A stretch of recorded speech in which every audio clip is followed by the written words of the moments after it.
श्यामपुर राज्य में यशोदा नाम की एक बूढ़ी औरत रहती थी। बुढ़िया यशोदा ने गांव से कुछ दूरी पर अपनी एक झोपड़ी बना रखी थी। यशोदा के साथ उसकी एक पोती राधा भी रहती थी। यशोदा के बेटे और बहू की मौत नदी पार करते हुए एक नाव के डूब जाने से हो गई थी। उन्हीं की बेटी राधा को यशोदा पाल पोस रही थी। वैसे तो यशोदा के पास कमाई का कोई साधन नहीं था, परंतु वह उस रास्ते से गुजरने वाले राहगीरों को खाना खिला देती और उसी के बदले में कुछ पैसे कमा लेती थी। इस बुढ़ापे में यशोदा की बस एक ही इच्छा थी कि मरने से पहले अपनी पोती राधा का ब्याह किसी अच्छे घर में करवा दे। श्यामपुर राज्य में पिछले 3 साल से बारिश बहुत ही कम हो रही थी और अकाल जैसी हालत हो चुकी थी। खेतों में फसलों का नामो निशान न था। अनाज की कमी के कारण सारे लोग परेशान थे। इन्हीं सब वजहों से राज्य में चोरी चकारी बहुत ही ज्यादा होने लगी थी। एक तो अकाल ने पहले ही लोगों के कमर तोड़ रखी थी, ऊपर से चोरों का डर। राज्य के राजा ने घोषणा करवाई कि जो भी चोर को पकड़ेगा उसे 1000 सोने के सिक्के दिए जाएंगे। राजा चाहते थे कि चोर को पकड़ने में जनता भी सिपाहियों का साथ दे। राजा की तरकीब काम भी आई। हर गांव में युवक रात रात को पहरा देने लगे कि चोर को पकड़कर 1000 सोने के सिक्के इनाम में हासिल कर लेंगे। इस कारण से चोरी की घटनाओं में कमी आने लगी। ऐसे समय में अचानक नगर के एक बड़े व्यापारी रत्ना गुप्त के घर चोर घुस गया। सेठ की नींद खुल गई। उसने हल्ला मचा दिया, लेकिन तब तक चोर सेठ जी की तिजोरी साफ कर चुका था और वहां से भाग निकला। सिपाही और पहरेदार चोर का पीछा करने लगे, पर चोर बहुत ही चालाकी से अपने आप को बचाता हुआ नगर के बाहर निकल गया। अंधेरा होने के कारण उसे ढूंढना मुश्किल था, इसलिए सिपाही वापस लौट गए। वह चोर भागते भागते बूढ़ी यशोदा की झोपड़ी पर पहुंच गया। चोर ने झोपड़ी का दरवाजा खटखटाया। यशोदा ने दरवाजा खोला।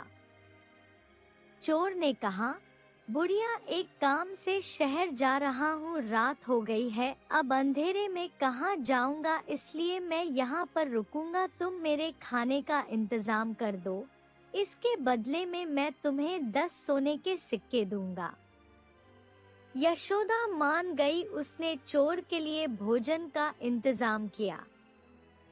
चोर ने देखा कि बुढ़िया के साथ एक लड़की भी है। उसने बुढ़िया से पूछा, कौन है ये? यशोदा ने कहा, बेटा, यह मेरी पोती है। मेरे बेटे और बहू की मौत हो चुकी है, बस इसकी शादी के लिए ही जी रही हूँ। इसका ब्याह कर दूंगी तो सब चिंताओं से मुक्त हो जाऊंगी। यशोदा ने आगे कहा, अकाल की वजह से मुसाफिरों का आना जाना भी बहुत ही कम हो गया है। बड़ी ही मुश्किल से दिन गुजर रहे हैं। समझ में नहीं आता कि इसकी शादी कैसे करूंगी। बस मेरी एकमात्र यही इच्छा है कि मरने से पहले इसकी शादी कर दूं। यह कहते कहते यशोदा की आंखों से आंसू छलकने लगे। यशोदा ने अपनी फटी हुई साड़ी से अपने आंसू पोंछते हुए एक छोटी सी मुस्कान चेहरे पर बनाई और बोली, खैर बेटा, तुम खाना खाओ। मेरा बेटा भी बिल्कुल तुम्हारी ही तरह था, एकदम मजबूत और तगड़ा। यह कहते कहते एक बार फिर यशोदा की आंखें नम हो गई। वह अपने आंसू छुपाने की नाकामयाब कोशिश करने लगी। अचानक यशोदा को न जाने क्या सूझा, उसने अपना हाथ उस चोर के सिर पर प्यार से फिराया और उठकर पानी लेने चली गई। इधर उस चोर के मन में भी भूचाल सा उठने लगा। बार बार उसके मुंह से बेटा बेटा शब्द उसके कानों से टकराकर सीधे उसके मन में घर करने लगे। इतना प्यार और इतना स्नेह शायद सालों बाद मिला हो उसे। चोर ने पूछा, तुम्हारी पोती के ब्याह के लिए कितनी रकम लगेगी अम्मा? इस बार चोर के मुंह से बुढ़िया नहीं, अम्मा शब्द निकला था। यशोदा ने कहा, यह सब जानकर तुम क्या करोगे? क्या तुम मेरी चिंता दूर कर पाओगे? चोर बोला, हाँ अम्मा, जरूर कर दूंगा। यह कहते हुए चोर ने गहनों से भरी हुई गठरी खोली। गहनों को देखकर बूढ़ी यशोदा की आंखें खुलेगी खुली रह गई। उसने पूछा, कौन हो तुम? सच बताना, व्यापारी तो नहीं लगते। क्या तुमने यह गहने चोरी किए हैं? एक के बाद एक कई सवाल दाग दिए यशोदा ने उस चोर पर। चोर ने कहा, हाँ अम्मा, मैं चोरी ही करता हूँ। मेरा नाम शामू है। मैं एक व्यापारी के घर से इन गहनों को चुरा कर लाया हूँ। तुम्हें जितने चाहिए तुम रख लो और अपनी पोती की शादी भी कर लो। यशोदा ने नाक सिकुड़ते हुए कहा, छी छी, मैं गरीब जरूर हूँ, लेकिन चोरी के माल से अपनी पोती की शादी नहीं करूंगी। उसकी शादी नहीं हुई तो कोई बात नहीं, जैसी भगवान की इच्छा।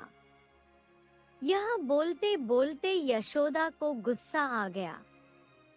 इस बात पर श्यामू चोर ने कहा, ठीक है, तुम इतनी ईमानदार हो तो राजा के हवाले कर दो मुझे, क्योंकि मैं एक चोर हूँ।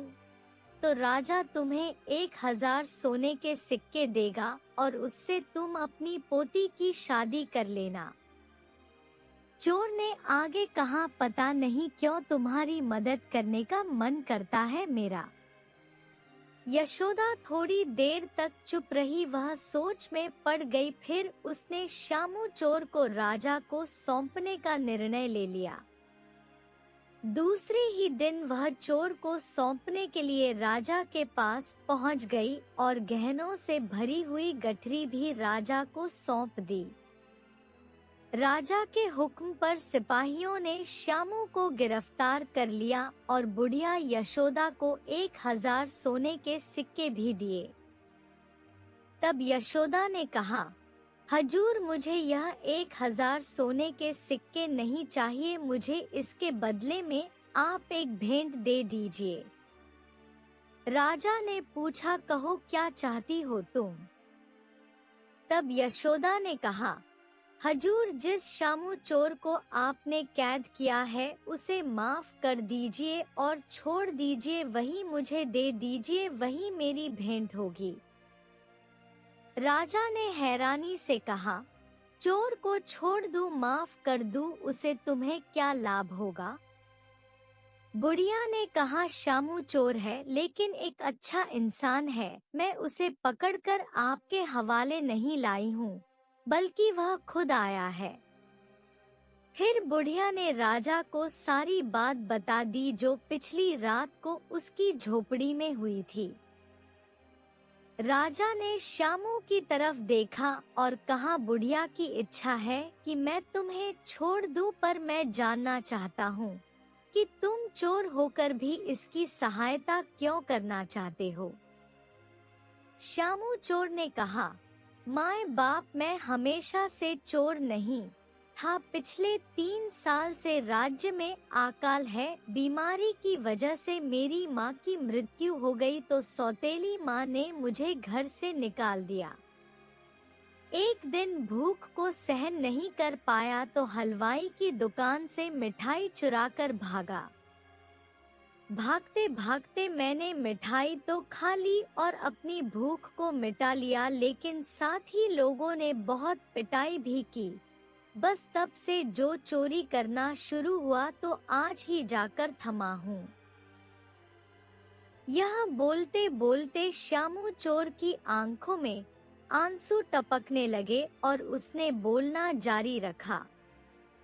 उस रात को जब मुझे बूढ़ी अम्मा ने मुझे खाना खिलाया और मेरे सिर पर प्यार से हाथ फेरा तो ऐसा लगा जैसे मेरी मरी हुई माँ मेरे सामने आकर बैठ गई हो। बस तब से ही मैंने सोच लिया कि जैसे भी हो अम्मा की चिंता को जरूर दूर करूंगा। श्यामू की बात सुनकर राजा ने कहा, मैं जान गया हूँ तुम्हारे अंदर दया का गुण है और तुम एक अच्छे इंसान हो।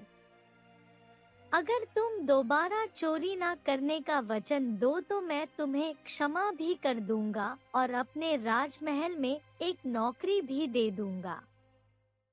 और अम्मा तुमने चोर को पकड़वाया है तो 1000 सोने के सिक्के तो तुम्हें रखने ही होंगे।